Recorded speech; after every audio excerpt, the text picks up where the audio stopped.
Hi friends, welcome to Sara's food breeze.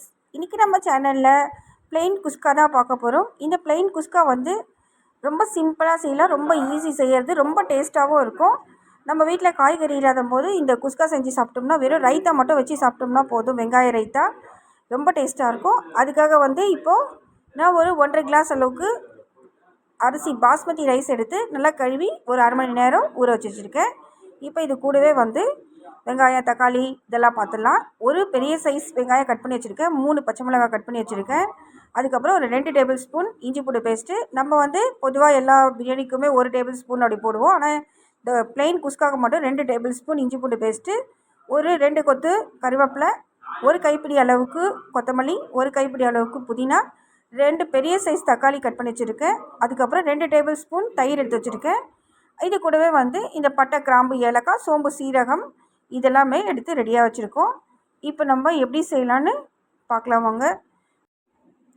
இப்போ அடுப்பில் வந்து ஒரு குக்கர் வச்சுருக்கேன். இந்த குக்கர் வந்து நல்லா சூடாயிடுச்சு.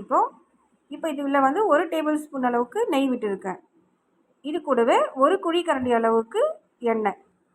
இப்போ எண்ணெய் நல்லா சூடாயிடுச்சு. இப்போ நம்ம பட்டை, கிராம்பு, ஏலக்காய், சோம்பு, சீரகம், பிரிஞ்சி இலை இதெல்லாமே இதில் சேர்த்துடலாம். இப்போ இது நல்லா பொரியணும்.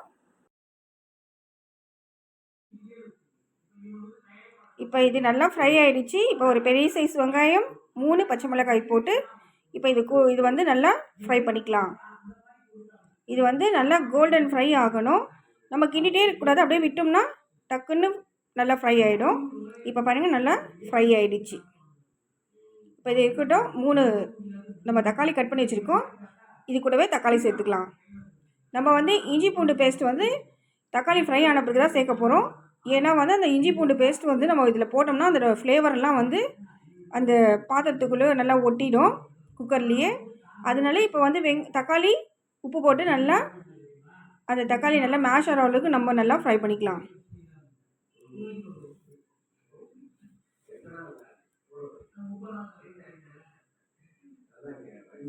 இப்போ தக்காளி போட்டு நம்ம ஃப்ரை பண்ணிட்ட பிறகு ஒரு 2 கொத்து கருவேப்பிலை எடுத்து வச்சுருக்கோம். அதையும் வந்து நம்ம இதில் போட்டுக்கலாம்.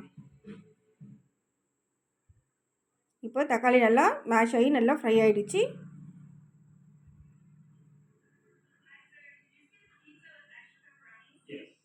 இப்போ கருவேப்பிலை போட்டு நம்ம நல்லா ஃப்ரை பண்ணிக்கலாம்.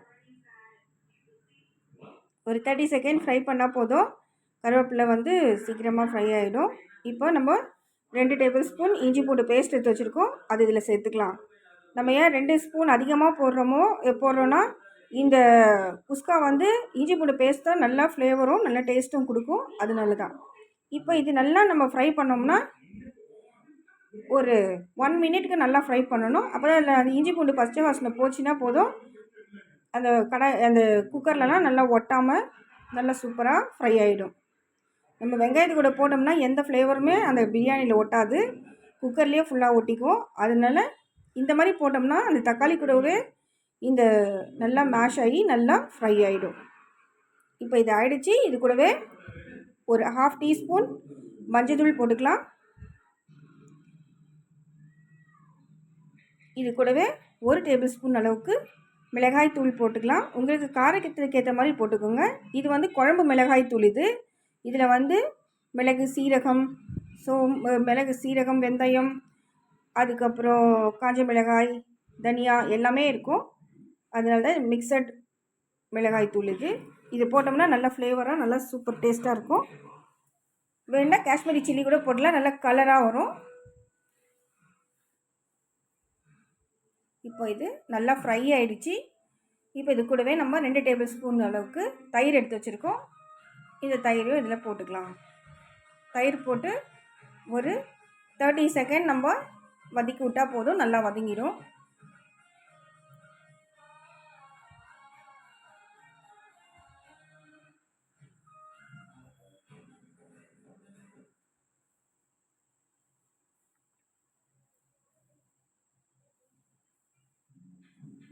இப்போ இது தயிர் வந்து நல்லா மிக்ஸ் ஆகிடுச்சு. எல்லாமே ஒன்றோட ஒன்று நல்லா மிக்ஸ் ஆகி நல்லா பேஸ்ட் மாதிரி ஆகிடுச்சு. இப்போது நம்ம வந்து புதினா, கொத்தமல்லி எடுத்து வச்சுருக்கோம் இல்லையா, அது வந்து ஒரு கைப்பிடி அளவுக்கு போட்டுடலாம். கொத்தமல்லி ஒரு கைப்பிடி அளவுக்கு போட்டிருக்கேன். இப்போ புதினா ஒரு கைப்பிடி அளவுக்கு போட்டு இது ஒரு 30 செகண்ட் இதையும் நம்ம நல்லா ஃப்ரை பண்ணிட்டோம்னா அப்படியே சுருங்கி வந்துடும். அந்த ஃப்ளேவர்லாம் அதில் வந்து நல்லா ஒட்டிடும்.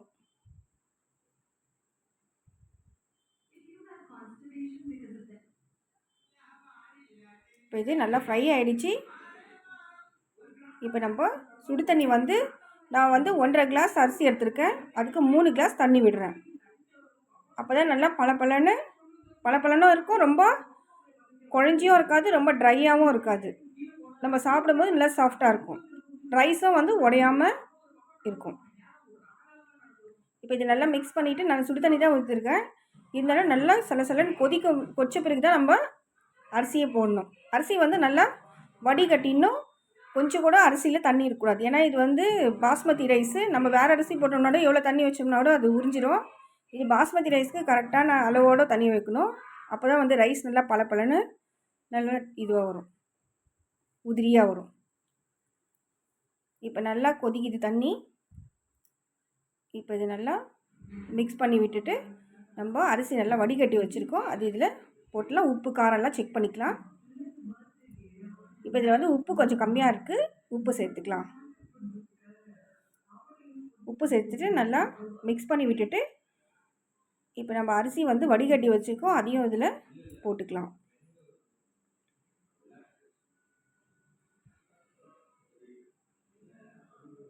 அரிசியில் கொஞ்சம் கூட தண்ணி இருக்கக்கூடாது, பார்த்து செக் பண்ணிவிட்டு அரிசி சேர்த்துக்கலாம்.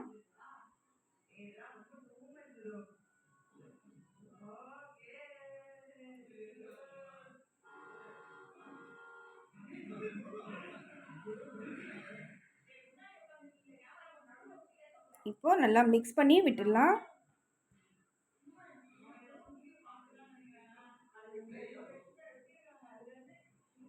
சேம் இது வந்து டேஸ்ட் வந்து நம்ம கடையில் வாங்குற மாதிரியே ரொம்ப டேஸ்ட்டாக இருக்கும். இப்போ இது கூடவே வந்து ஒரு ஹாஃப் லெமன் வந்து பிழிஞ்சு வச்சுருக்கேன், அதோட சாறு மட்டும் அதில் ஊற்றிடலாம். ஊற்றிட்டு இப்போ மறுபடியும் மிக்ஸ் பண்ணிவிட்டு நம்ம க்ளோஸ் பண்ணி ஒரு 2 விசில் வைக்க போகிறோம். 2 விசில் வச்சோம்னா நல்லா கரெக்டாக இருக்கும். ஒரு விசில் வச்சோம்னா ரொம்ப ரொம்ப ட்ரையாக இருக்கும் ரைஸு.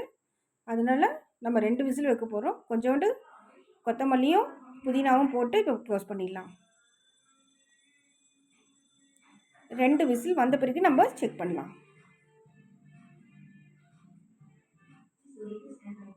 இப்போ 2 விசில் வந்துடுச்சு. இப்போ நம்ம செக் பண்ணிக்கலாம்.